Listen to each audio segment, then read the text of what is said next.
మహబూబాబాద్ పరిధిలోని Ponugoti multi speciality ఆసుపత్రిలో దారుణం చోటు చేసుకుంది. ముడుపుగల్ గ్రామానికి చెందిన గట్ల జ్యోతి గర్భసంచిలో ఇన్ఫెక్షన్ వచ్చి ఆపరేషన్ చేయించుకున్నారు. ఆపరేషన్ చేయించి 10 రోజులు గడుస్తున్నా తీవ్ర ఇబ్బందిగా ఉండడంతో మరోసారి డాక్టర్ను సంప్రదించింది. తమ వల్ల పొరపాటు జరిగిందని పేషెంట్ను హుటాహుటిన నిమ్స్ ఆసుపత్రికి తరలించేందుకు ప్రయత్నించారు. భర్త ఆర్మీలో పనిచేస్తుండగా భార్య ఆసుపత్రిలో దీనస్థితిలో ధర్నాకు దిగింది.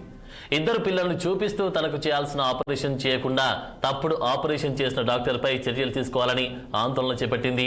తనకు మెరుగైన వైద్యం అందించాలని జ్యోతి తరపున బంధువులు డిమాండ్ చేస్తున్నారు.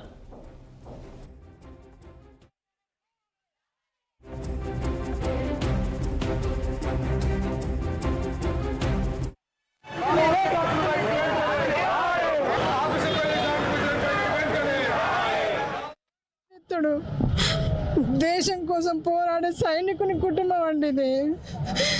నాకు న్యాయం జరగట్లేదు.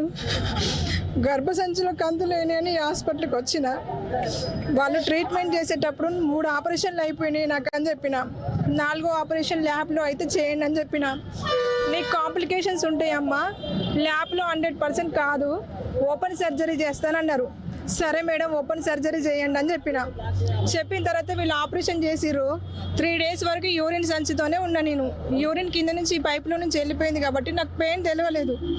4వ రోజు ఇంటికి పంపించిర్రు. ఇంటికి పంపించి నుంచి నొప్పి బాగా వస్తుంది. హాస్పిటల్కి వస్తున్నా పోతున్నా మెడిసిన్ మారుస్తుర్రు.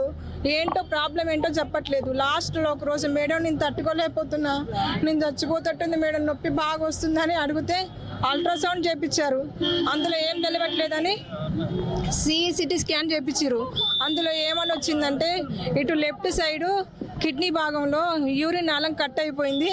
అక్కడ కిడ్నీ దగ్గర మొత్తం వాటర్ యూరిన్ అంతా స్ట్రక్ అయిపోయి కిడ్నీ అంతా వాపు వచ్చిందని చెప్పారు. అప్పుడు విపరీతమైన నొప్పితో నేనున్నా. అప్పుడు ఎమర్జెన్సీగా మీరు నిమ్స్కి వెళ్ళిపోండి అని ఇక్కడ నిలబడనివ్వకోకుండా ఆ నుంచి రాగానే వెంటనే వెళ్ళిపోండి అని వాళ్ళే అంబులెన్స్ మాట్లాడిరు. మా